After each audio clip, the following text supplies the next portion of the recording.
Hello my dear friends, कैसे हो आप लोग। उम्मीद करता हूं आप लोग अच्छे और स्वस्थ होंगे।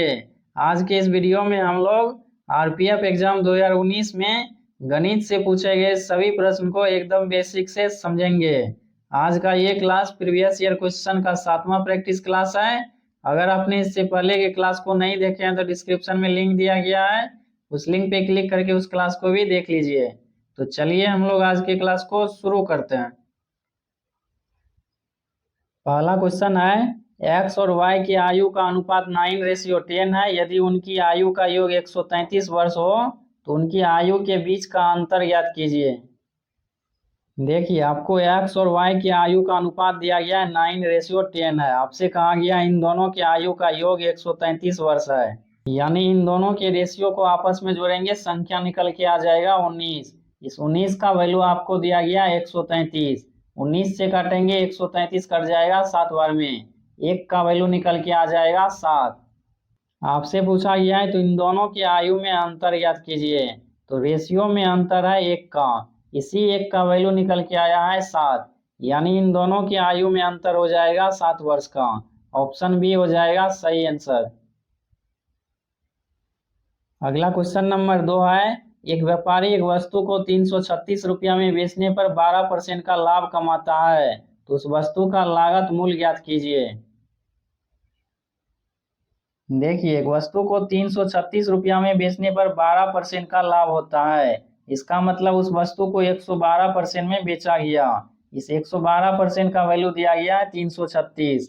आपसे पूछा गया है तो वस्तु का लागत मूल्य क्या होगा। तो किसी भी वस्तु का लागत मूल्य 100% होता है, ठीक है। इसका वैल्यू निकालने के लिए इसके सामने जो वैल्यू है उसको पहले लिखेंगे। यानी 100 आ जाएगा ऊपर, नीचे आ जाएगा 112, मल्टीप्लाई में संख्या आ जाएगा 336। 112 से काटेंगे 336 कट जाएगा 3 बार में। 3 को जब 100 से मल्टीप्लाई करेंगे तो वैल्यू निकल के आ जाएगा 300। यानी वस्तु का लागत मूल्य हो जाएगा 300। ऑप्शन ए हो जाएगा सही आंसर। अगला क्वेश्चन नंबर 3 है, एक बॉक्स जिसमें 40 चॉकलेट है, इनमें से 34 चॉकलेट सुनील खा लेता है, तो बॉक्स में बचे शेष चॉकलेट का प्रतिशत क्या है। देखिए, एक बॉक्स में टोटल 40 चॉकलेट है जिसमें से 34 चॉकलेट सुनील खा लेता है, तो बचा हुआ चॉकलेट हो जाएगा 6। टोटल चॉकलेट है 40, तो 40 आ जाएगा। नीचे परसेंटेज लगाने के लिए 100 से मल्टीप्लाई करेंगे। 0 से 0 कट जाएगा, 4 से काटेंगे 60 कट जाएगा 15 बार में। यानी बचा हुआ चॉकलेट का परसेंटेज निकल के आ जाएगा 15। ऑप्शन ए हो जाएगा सही आंसर। अगला क्वेश्चन नंबर 4 में आपसे पूछा गया है, इस संख्या को 9 से विभाजित करने पर शेषफल क्या होगा। देखिए, सबसे पहले इस संख्या के सभी डिजिट को आपस में जोड़ेंगे, तो जोड़ने पर संख्या निकल के आ जाएगा 36। अब 36 को 9 से डिवाइड करेंगे तो 4 बार में संख्या आ जाएगा 36। 36 में से 36 को घटाएंगे, शेषफल निकल के आ जाएगा 0। तो ऑप्शन बी हो जाएगा सही आंसर। अगला क्वेश्चन नंबर 5 है, एक दुकानदार 785 रुपया में एक वस्तु को खरीदता है और उसे 942 रुपया में बेचता है, तो लाभ प्रतिशत ज्ञात कीजिए। देखिए, एक वस्तु को 785 रुपया में खरीदा जाता है और 942 रुपया में बेचा जाता है, तो कितने रुपया का प्रॉफिट मिल रहा है। तो यहाँ पर प्रॉफिट मिल रहा है 157 रुपया का। 157 रुपया का प्रॉफिट हो रहा है 785 पे, तो 785 आ जाएगा। नीचे परसेंटेज लगाने के लिए 100 से मल्टीप्लाई करेंगे। 157 से काटेंगे 785 कट जाएगा 5 बार में। इस 5 से 100 कट जाएगा 20 बार में। यानी 20% का प्रॉफिट हो जाएगा। ऑप्शन ए हो जाएगा सही आंसर।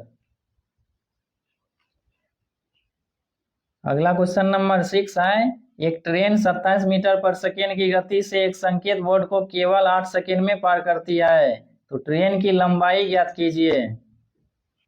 देखिए, ट्रेन की लंबाई बराबर हो जाएगा दूरी के, और दूरी बराबर होता है चाल गुना समय, ठीक है। ट्रेन की लंबाई मान लेते हैं r है। ट्रेन की चाल आपको दिया गया है 27 मीटर पर सेकेंड है, और समय दिया गया है 8 सेकेंड। तो ट्रेन की लंबाई निकल के आ जाएगा 216 मीटर। ऑप्शन सी हो जाएगा सही आंसर।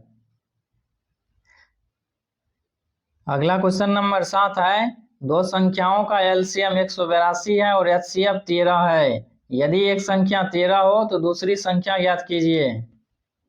देखिए एलसीएम गुना एचसीएफ बराबर होता है पहली संख्या मल्टीप्लाई में दूसरी संख्या, ठीक है। एलसीएम आपको दिया गया है 182 है, एचसीएफ दिया गया है 13 है। पहली संख्या आपको दिया गया है 13 है, दूसरी संख्या मान लेते हैं एक्स है। 13 से 13 कट जाएगा तो दूसरी संख्या निकल के आ जाएगा 182। ऑप्शन ए हो जाएगा सही आंसर।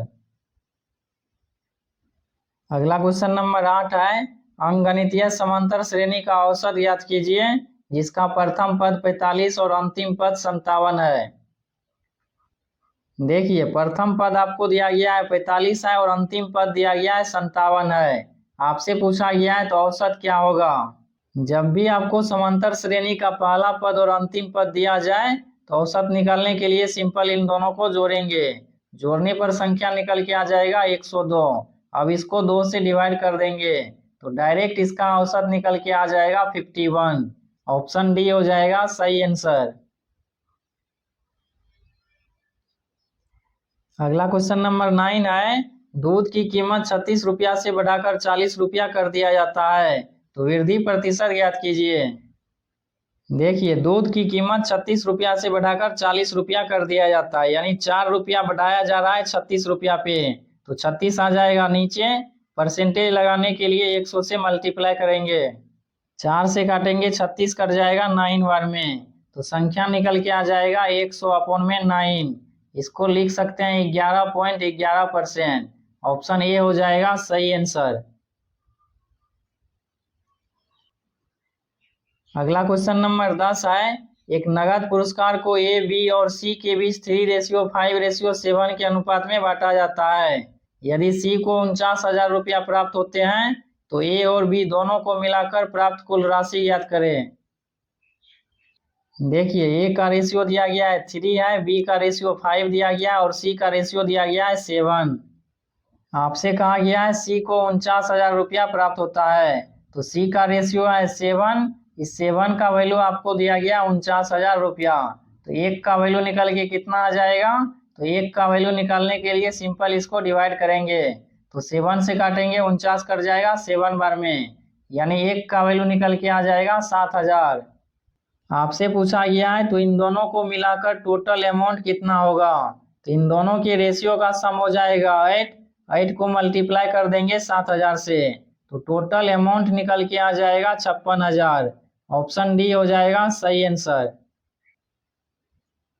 अगला क्वेश्चन नंबर 11 बहुत ही सिंपल है, इसका राइट आंसर हमें कमेंट बॉक्स में बताइएगा, ठीक है। तो इस क्लास में इतना ही, मिलते हैं हम लोग अगले क्लास में। तब तक के लिए चैनल पे नया है तो चैनल को सब्सक्राइब कर लीजिए ताकि आपको इसी तरह आगे का क्लास कंटिन्यू मिलता रहे।